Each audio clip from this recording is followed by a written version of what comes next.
प्यारे साथियों नमस्कार। आज के इस महत्वपूर्ण क्लास में आप सभी का स्वागत है। साथियों आज हम बायोलॉजी डैट मीन्स जीव विज्ञान के अति महत्वपूर्ण प्रश्न का डिस्कशन करने वाले हैं, जो कि आपके आने वाले सभी कॉम्पिटिटिव एग्जाम के लिए काफ़ी ही ज़्यादा महत्वपूर्ण है। तो एक बार इस सभी क्वेश्चन को आप लोग ज़रूर जो है ध्यान से देख लीजिए।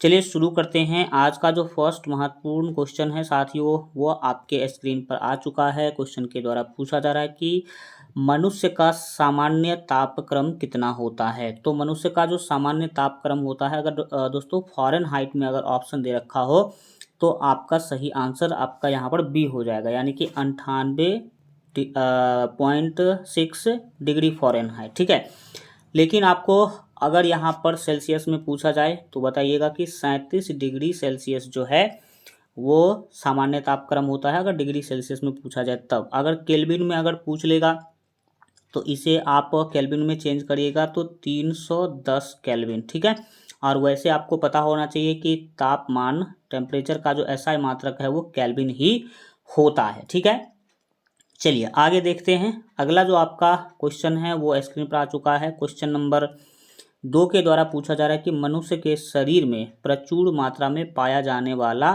तत्व कौन सा है। प्रचुर मात्रा यानी कि ठीक ठाक मात्रा में पाया जाता है, कौन सा है। तो आपका बी हो जाएगा ऑक्सीजन। ऑक्सीजन यहाँ पर आपका बी ऑप्शन बिल्कुल सही हो जाएगा। नेक्स्ट बात करेंगे साथियों अपने जो है 3 नंबर प्रश्न के लिए। 3 नंबर क्वेश्चन के द्वारा पूछा जा रहा है कि मनुष्य में मस्तिष्क का सबसे बड़ा भाग कौन सा है। तो जैसा कि आप सभी जानते हैं हमारा मस्तिष्क मुख्य रूप से 3 भागों में डिवाइड है, प्रमस्तिष्क, मध्य मस्तिष्क और अनुमस्तिष्क। तो यहाँ पर आपका 3 के लिए जो सही आंसर हो जाएगा वो आपका ए होगा, जो है प्रमस्तिष्क जो है आपका ए ऑप्शन बिल्कुल ये ए ऑप्शन बिल्कुल जो है सही हो जाएगा। नेक्स्ट बात करेंगे साथियों हम लोग क्वेश्चन नंबर 4 के लिए। 4 नंबर क्वेश्चन के द्वारा पूछा जा रहा है कि मानव शरीर का सबसे बड़ा अंग कौन सा है। तो मानव शरीर का सबसे बड़ा अंग आपको पूछा जाए तो यह बताइएगा यकृत।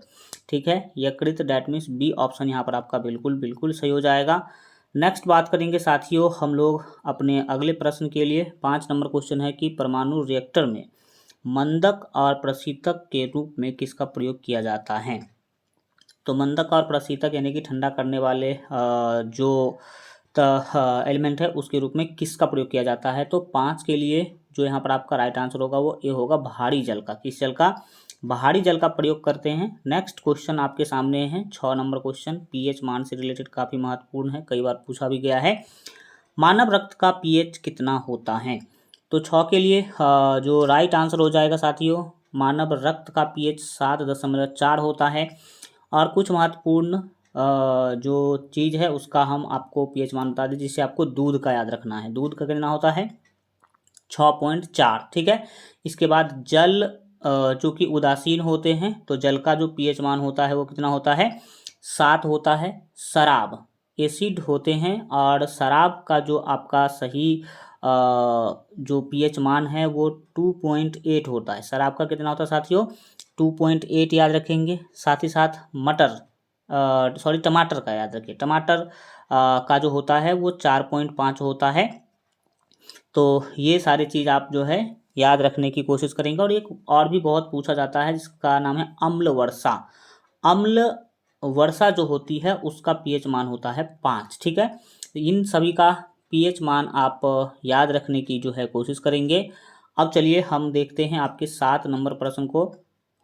7 नंबर प्रश्न स्क्रीन पर आ चुका है। क्वेश्चन के द्वारा पूछा जा रहा है कि मनुष्य में रक्तचाप किस ग्रंथि के द्वारा नियंत्रित होता है।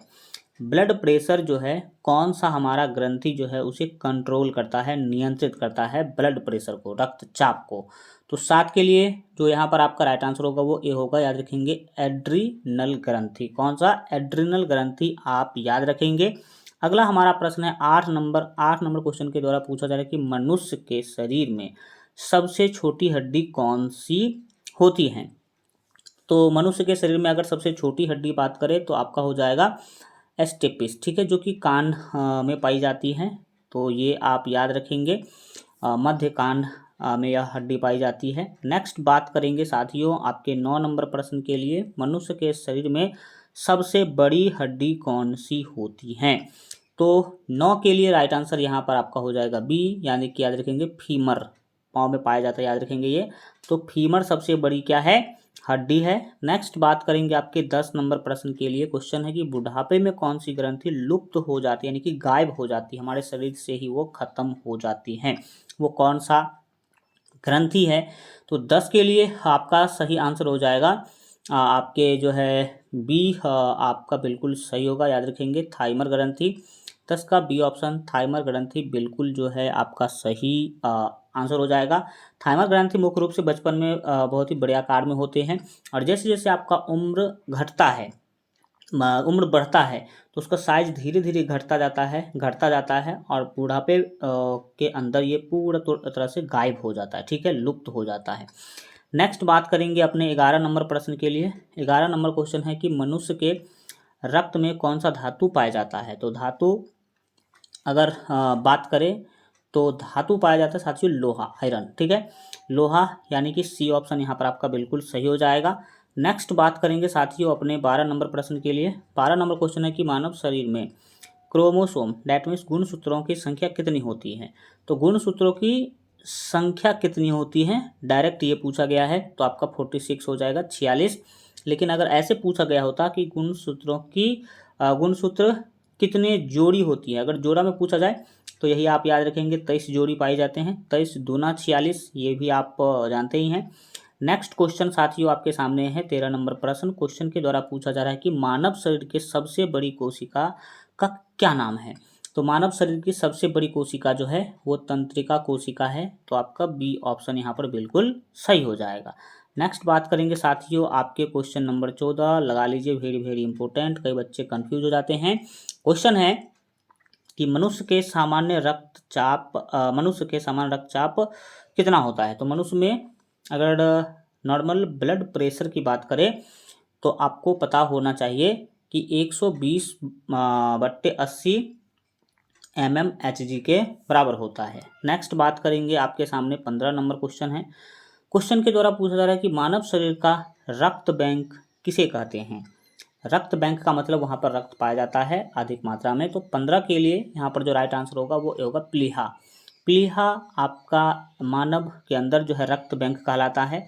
नेक्स्ट क्वेश्चन आपके सामने आ चुका है साथियों 16 नंबर प्रश्न। क्वेश्चन के द्वारा पूछा जा रहा है कि मनुष्य के शरीर में सबसे छोटी ग्रंथि कौन सी होती है? सबसे छोटी ग्रंथि का नाम पूछा गया है। तो 16 के लिए राइट आंसर आपका हो जाएगा यहाँ पर बी, पिट्यूटरी ग्रंथि, ये आप याद रखने की कोशिश करेंगे।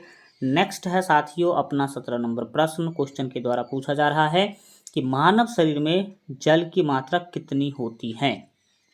तो मानव शरीर में जल की मात्रा यहाँ पर आप याद रखिएगा, अकॉर्डिंग टू ऑप्शन यहाँ पर आप बी ऑप्शन से हो जाएगा 75%, ठीक है, 75% आप याद रखने की कोशिश करेंगे। नेक्स्ट है साथियों अपना 18 नंबर क्वेश्चन है। क्वेश्चन के द्वारा पूछा जा रहा है कि मनुष्य के शरीर में पाचन मुख्यतः कहाँ होता है?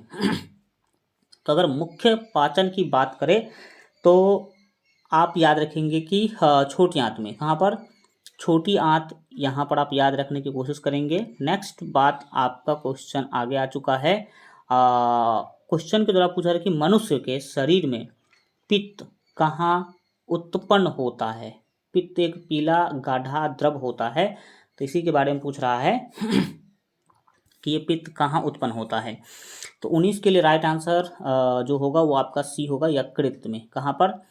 यकृत आप याद रखने की कोशिश करेंगे। नेक्स्ट है साथियों आपका यहाँ पर 20 नंबर प्रश्न। 20 नंबर प्रश्न के द्वारा पूछा जा रहा है कि मनुष्य में कौन सा रक्त सर्वदाता रुधिर वर्ग कहलाता है? सर्वदाता का मतलब है ये ब्लड ग्रुप जिसमें होगा वो सबको ब्लड दे सकता है, ग्रुप ओ वाले को भी, ए वाले को भी, बी वाले को भी और ए बी वाले को, यानी कि 4 प्रकार के ब्लड ग्रुप होते हैं मनुष्य के अंदर। 4 प्रकार के ही ब्लड ग्रुप होते हैं, याद रखेंगे। तो चारों में किसे कौन सा ऐसा रक्त समूह है जो सबको ब्लड दे सकता है? तो 20 के लिए राइट आंसर आपका हो जाएगा ए, यानी कि ओ ब्लड ग्रुप वाले सभी ब्लड ग्रुप वाले को रक्त दे सकता है, ठीक है। नेक्स्ट बात करते हैं कि आपका 21 नंबर क्वेश्चन, मनुष्य में कौन सा रक्त सर्वग्राही रक्त समूह कहलाता है? तो सबको दे तो सकता है ओ, लेकिन सबसे ले कौन सकता है, वो किसी से भी ब्लड ले सकता है, वह ब्लड ग्रुप है साथियों A B. A B blood group ऐसा ब्लड ग्रुप होता है जो किसी से भी ब्लड ले सकता है। अगर उसको ओ वाला चढ़ा दीजिए कोई दिक्कत नहीं है, ये तो चढ़ाएंगे कोई दिक्कत ही नहीं है, ए बी भी चढ़ा सकते हैं और बी ब्लड ग्रुप वाले से ब्लड लेकर के भी आप इसे चढ़ा सकते हैं, इसमें कोई दिक्कत नहीं है। नेक्स्ट बात करेंगे आपके क्वेश्चन नंबर 22 के लिए। क्वेश्चन नंबर 22 है कि इंसुलिन की कमी से कौन सा रोग होता है। तो इंसुलिन 22 नंबर के लिए यहाँ पर आपका राइट आंसर हो जाएगा बी, डायबिटीज।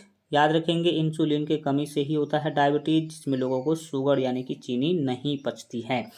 नेक्स्ट बात करेंगे आपके क्वेश्चन नंबर 23 के लिए। क्वेश्चन नंबर 23 है कि मनुष्य के शरीर में इंसुलिन का निर्माण कहाँ पर होता है। तो 23 का जो राइट आंसर हो जाएगा वो सी होगा, ये याद रखेंगे अग्ना से, ठीक है। नेक्स्ट आपके सामने क्वेश्चन है आपका जो है 24 नंबर क्वेश्चन। मनुष्य के शरीर में लाल रक्त कण का निर्माण कहाँ पर होता है। जो लाल रक्त कण है आपका आरबीसी, ठीक है, तो इसका निर्माण आरबीसी का निर्माण होता कहाँ पर है। तो 24 के लिए राइट आंसर आपका सी होगा, याद रखेंगे अस्थि मज्जा, बोन मैरो यानी कि अस्थि मज्जा, आपका बिल्कुल सी ऑप्शन सही हो जाएगा। नेक्स्ट बात करेंगे साथियों यहाँ पर अपने क्वेश्चन नंबर 25 के लिए। 25 नंबर क्वेश्चन के द्वारा पूछा जा रहा है कि तापमान बढ़ने पर जब बर्फ पिघलता है, बिल्कुल सही है, टेम्परेचर बढ़ा देंगे तो बर्फ क्या होगा, पिघलेगा, तब बर्फ पर क्या प्रभाव पड़ता है। ए ऑप्शन यहाँ पर आपको दिया गया है घनत्व बढ़ता है, बी ऑप्शन है आयतन घटता है और सी ऑप्शन उपयुक्त दोनों। देखिए तो यहाँ पर सी ऑप्शन सही हो जाएगा, क्योंकि जब बर्फ पिघलती है तो उसका घनत्व बढ़ जाता है, क्योंकि बर्फ से बनेगा जल, जल का घनत्व ज़्यादा होता है और बर्फ का घनत्व कम होता है। दूसरा आयतन, आयतन याद रखेंगे बर्फ का ज़्यादा होता है और आप जो है देखेंगे पानी का आयतन कम होता है, ठीक है। तो ये आपका सी ऑप्शन बिल्कुल सही हो जाएगा। नेक्स्ट क्वेश्चन है कि भोजन का पाचन मनुष्य के किस अंग से प्रारंभ हो जाता है। अगर भोजन का पाचन देखेंगे होता कहाँ, अगर ये पूछा जाए तो छोटी आंत, लेकिन शुरू कहाँ से हो जाता है, भोजन के पचने का शुरुआत कहाँ से होता है। तो भोजन के पचने का शुरुआत आपके मुख से ही हो जाता है। जैसे ही मुंह में भोजन डालते हैं तो आप उसको छोटे छोटे टुकड़ों में तोड़ते हैं, आप उसे उसमें कई सारे प्रकार के लार एंजाइम मिलाते हैं, तो पाचन शुरू होने की क्रिया मुंह से ही हो जाती है। नेक्स्ट बात करेंगे क्वेश्चन नंबर आपके 27 के लिए। 27 नंबर क्वेश्चन के द्वारा पूछा जा रहा है कि मानव शरीर के किस अंग को हमारे शरीर का रासायनिक कारखाना कहा जाता है। तो 27 के लिए राइट आंसर आपका हो जाएगा बी, यानी कि लीवर को। लीवर रासायनिक कारखाना है, लीवर बहुत ही महत्वपूर्ण भी होता है। नेक्स्ट क्वेश्चन है आपके सामने साथियों 28 नंबर क्वेश्चन। 28 नंबर क्वेश्चन के द्वारा पूछा जा रहा है कि मानव शरीर के किस अंग से, है ना, नेफ्रॉन का संबंध है। तो 28 के लिए राइट आंसर हो जाएगा आपका बी, याद रखेंगे उत्सर्जन प्रणाली से नेफ्रॉन का संबंध है। नेक्स्ट बात करेंगे आपके क्वेश्चन नंबर 29 नंबर क्वेश्चन है कि निम्न में कौन मानव त्वचा को रंग प्रदान करता है। तो 29 के लिए राइट आंसर यहाँ पर आपका हो जाएगा ए, मेलेलिन, ठीक है, मेलेलिन, ए ऑप्शन आपका बिल्कुल सही हो जाएगा। नेक्स्ट बात करेंगे आपके सामने हीमोग्लोबिन डैश का मुख्य घटक है। हीमोग्लोबिन किसका घटक है। तो 30 के लिए जो राइट आंसर हो जाएगा वो आपका हो जाएगा यहाँ पर ए, यानी कि आरबीसी का। नेक्स्ट बात करेंगे साथियों हम लोग अपने क्वेश्चन 31 नंबर के लिए। पूछा जा रहा है कि विटामिन शब्द का प्रयोग सर्वप्रथम किसने किया था। तो 31 के लिए राइट आंसर हो जाएगा ए, सी फंक, A option C funk, vitamin शब्द का सबसे पहला बार इन्होंने प्रयोग किया था। नेक्स्ट बात करेंगे साथियों हम अपने 32 नंबर प्रश्न के लिए, विटामिन को किन दो प्रकार में वर्गीकृत किया गया है। विटामिन को किस दो भागों में बांटा गया है, सिंपली यह आपको बताना है। तो 32 के लिए जो यहाँ पर आपका राइट आंसर हो जाएगा, देखिए एक तो ऐसे विटामिन होते हैं जो पानी में घुलनशील होते हैं, यानी कि पानी में घुल जाते हैं। एक ऐसे विटामिन होते हैं जो वसा में घुलते हैं, वो पानी में नहीं घुलते हैं। तो सी ऑप्शन आपका सही हो जाएगा, यानी कि दो वर्गों में बांटा गया है। दो वर्ग में एक है पानी में घुलनशील विटामिन और दूसरा है वसा में घुलनशील विटामिन। नेक्स्ट बात करेंगे साथियों हम अपने 33 नंबर क्वेश्चन के लिए, कौन सा विटामिन वसा में घुलनशील होता है, वसा में कौन सा विटामिन घुल जाएगा। तो 33 के लिए राइट आंसर आपका हो जाएगा आपका 1 मिनट। हम आपको देखिए, हम जो क्वेश्चन लिए हैं वो आपको सिखाने की दृष्टि से लिए हैं कि आपको ज़्यादा से ज़्यादा क्या किया जाए, सिखाया जाए। तो यहाँ पर कौन सा विटामिन वसा में घुलनशील है, तो मैं जो विटामिन वसा में घुलनशील है वो सब यहाँ पर हमने लिख दिया है। याद रखिएगा, विटामिन के वसा में घुल जाएगा, विटामिन ई भी वसा में घुल जाएगा, और विटामिन डी भी, और विटामिन ए भी। तो विटामिन के, ई, डी, ए ये सारे वसा में घुलनशील होते हैं। तो यहाँ पर ऑप्शन के अकॉर्डिंग ई ऑप्शन आपका सही हो जाएगा। वैसे मैंने ये 5 ऑप्शन लिया है, और हो सकते हैं कि आपके एग्जाम में 5 ऑप्शन ना होते हो। तो आपने सीखा कि भाई साहब कौन कौन सा विटामिन वसा में घुलनशील होते हैं। नेक्स्ट बात करेंगे साथियों आपके अगले प्रश्न के लिए, पूछा जा रहा है कि कौन सा विटामिन जल में घुलनशील है। तो जल में घुलने वाले जो विटामिन होते हैं वह है विटामिन बी और विटामिन सी। तो आपका सी ऑप्शन से होगा उपयुक्त दोनों। नेक्स्ट बात करेंगे आपके 34 नंबर प्रश्न के लिए। 34 नंबर प्रश्न है कि विटामिन के अध्ययन को क्या कहा जाता है। तो 35 का आपका सही आंसर हो जाएगा ए, विटामिनोलॉजी। विटामिनोलॉजी ए ऑप्शन आपका बिल्कुल यहाँ पर सही हो जाएगा। नेक्स्ट बात करेंगे साथियों हम अपने 36 नंबर प्रश्न के लिए। क्वेश्चन है कि विटामिन ए का रासायनिक नाम क्या होता है। तो विटामिन ए का जो रासायनिक नाम होता है वो होता है retinol. Retinol, that means A option यहाँ पर आपका बिल्कुल सही हो जाएगा। नेक्स्ट आपके जो क्वेश्चन है 37 नंबर, पूछा जा रहा है कि कौन सा विटामिन रक्त का थक्का बनाने में मदद करता है। रक्त का थक्का बनाने में जो विटामिन मदद करता है वह है विटामिन के। तो विटामिन के यहाँ पर आपका ए ऑप्शन बिल्कुल क्या हो जाएगा, सही हो जाएगा। नेक्स्ट है साथियों अपना 38 नंबर प्रश्न, पूछा जा रहा है कि किस विटामिन में कोबाल्ट पाया जाता है। तो 38 के लिए राइट आंसर आपका भी होगा विटामिन B12। विटामिन B12 जो है याद रखेंगे उसमें कोबाल्ट पाया जाता है। नेक्स्ट है साथियों आपका क्वेश्चन नंबर 39। क्वेश्चन है कि विटामिन क्या होते हैं। तो 39 के लिए जो यहाँ पर आपका राइट आंसर हो जाएगा वो आपका हो जाएगा कार्बनिक यौगिक। विटामिन क्या होते हैं, तो कार्बनिक यौगिक होते हैं। नेक्स्ट क्वेश्चन आपके सामने आ चुका है। क्वेश्चन के द्वारा पूछा जा रहा है कि गोल्डन धान में सर्वाधिक मात्रा में कौन सी विटामिन पाई जाती हैं। तो 40 के लिए राइट आंसर आपका हो जाएगा ए, यानी कि विटामिन ए सबसे ज़्यादा पाया जाता है गोल्डन धान में। नेक्स्ट साथियों आपका प्रश्न है 41 नंबर, पूछा जा रहा है कि निम्नलिखित में से यौगिकों के किस समूह को जो है सहायक आहार कारक कहा जाता है। तो सहायक आहार कारक कौन है, तो 41 के लिए राइट आंसर आपका हो जाएगा यहाँ पर सी, दैट मीन्स विटामिन। नेक्स्ट बात करते हैं साथियों हम लोग क्वेश्चन 42 के बारे में। पूछा जा रहा है कि सूर्य का प्रकाश त्वचा में उपस्थित, ठीक है, इर्गेस्टिरॉल को किस विटामिन में परिवर्तित करता है।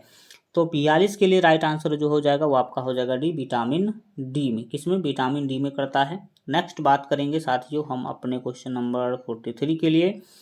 क्वेश्चन है कि विटामिन ई का महत्वपूर्ण स्रोत निम्नलिखित में से कौन सा है। तो सबसे अगर अच्छा स्रोत देखा जाए तो 43 के लिए राइट आंसर हो जाएगा सी, गेहूं अंकुर का तेल। नेक्स्ट बात करते हैं हम लोग अपने क्वेश्चन नंबर 44 के लिए। पूछा जा रहा है कि विटामिन किस भाषा का शब्द है। तो देखिए 44 के लिए जो राइट आंसर होगा वो आपका ए होगा, लैटिन भाषा का। ज़्यादातर 80% क्वेश्चन अगर ऐसा हो कि ये शब्द किस भाषा का है तो याद रखिएगा 80% आंसर होता है लैटिन, ठीक है। तो लैटिन भाषा आपका यहाँ बिल्कुल सही है। नेक्स्ट आपको क्वेश्चन नंबर देखेंगे 45, हमारी शरीर में किस विटामिन का उत्पादन उच्च दर पर होता है, यानी कि सबसे ज़्यादा हमारे शरीर में कौन से विटामिन बनते हैं। तो 45 के लिए जो राइट आंसर हो जाएगा वो आपका हो जाएगा ए, विटामिन डी आपका बिल्कुल सही आंसर हो जाएगा। नेक्स्ट बात करेंगे क्वेश्चन नंबर यहाँ पर हम लोग 46 के लिए। क्वेश्चन नंबर 46 है कि निम्नलिखित में से कौन सा विटामिन हमारे शरीर में संश्लेषित होता है। तो हमारे शरीर में अगर संश्लेषित होने की बात करें तो याद रखिएगा कोई भी विटामिन हमारे शरीर में संश्लेषित नहीं होती हैं, तो डी ऑप्शन आपका बिल्कुल जो है सही हो जाएगा। नेक्स्ट बात करेंगे साथियों 47 नंबर प्रश्न के लिए। क्वेश्चन है कि मानव शरीर में विटामिन ए कहाँ संचित होता है, यानी कि कहाँ पर वो इकट्ठे होते हैं। तो 47 के लिए जो यहाँ पर आपका राइट आंसर हो जाएगा वो आपका ए हो जाएगा, यकृत में। कहाँ पर? यकृत। ए ऑप्शन आपका बिल्कुल सही होगा। नेक्स्ट बात करेंगे साथियों हम लोग 48 नंबर क्वेश्चन के लिए। 48 नंबर क्वेश्चन है कि किस विटामिन की कमी के कारण बाल सफ़ेद हो जाते हैं। तो आपका 48 के लिए राइट आंसर हो जाएगा सी। याद रखिएगा विटामिन B6 और विटामिन B12, अगर इस दोनों विटामिन की कमी आपके शरीर में हो रही है तो आपका बाल सफ़ेद हो सकते हैं। तो यहाँ पर आपका सी ऑप्शन से होगा। तो ये तो एग्जाम की दृष्टि से भी है और आपके बाल के लिए भी है। तो विटामिन B6 B12 कहाँ से मिलेगा उसका ज़्यादा आप लोग सेवन करिए ताकि वो विटामिन की कमी आपको ना हो और आपका बाल ना पके। कपास के बीज किस विटामिन से भरपूर होते हैं, यानी कि कपास का जो बीज है उसमें सबसे ज़्यादा क्या पाया जाता है। तो 49 के लिए जो यहाँ पर आपका राइट आंसर हो जाएगा वो आपका हो जाएगा बी, यानी कि विटामिन ई। ठीक है, विटामिन ई कपास के बीज में ज़्यादा पाए जाते हैं। कपास रुई बनता है, आप सभी जानते हैं, काली मिट्टी में कपास का खेती बहुत ही ज़्यादा होता है। अगला है 50 नंबर प्रश्न कि विटामिन B6 का रासायनिक नाम क्या होता है। तो विटामिन B6 का रासायनिक नाम जो होता है साथियों वह होता है pyridoxine. Pyridoxine, that means B option आपका बिल्कुल सही हो जाएगा। इस तरह से हमने कंप्लीट किया टोटल 50 क्वेश्चन। अब 51 से लेकर के साथियों 100 तक जो है हम अगले वीडियो में डिस्कशन करेंगे, जिसका लिंक हम आपको इस वीडियो के डिस्क्रिप्शन बॉक्स में भी हम दे देंगे। तो आप लोग 51 से 50 तक को भी जरूर जो है देख लीजिएगा। आशा करते हैं कि आप लोगों को क्वेश्चन बहुत ही अच्छा समझ में आया होगा। मिलेंगे फिर हम लोग इसी तरह के जानदार शानदार ज़बरदस्त क्वेश्चन के साथ। तब तक अपना ख्याल रखिए और आप अगर चैनल को सब्सक्राइब अभी तक नहीं किए हैं तो जल्दी से जल्दी इस चैनल को सब्सक्राइब कर लीजिए, क्योंकि यहाँ पर आपको सभी सब्जेक्ट के जीके जीएस और मैथमेटिक्स के टॉप क्वेश्चंस जो है और सभी टॉपिक्स बहुत ही अच्छा तरीक़ा से पढ़ाया जाएगा। Thank you so much. मिलते हैं फिर हम लोग अगले क्लास में। तब तक अपना ख्याल रखिए और देखते रहिए एग्ज़ाम हेल्प्स।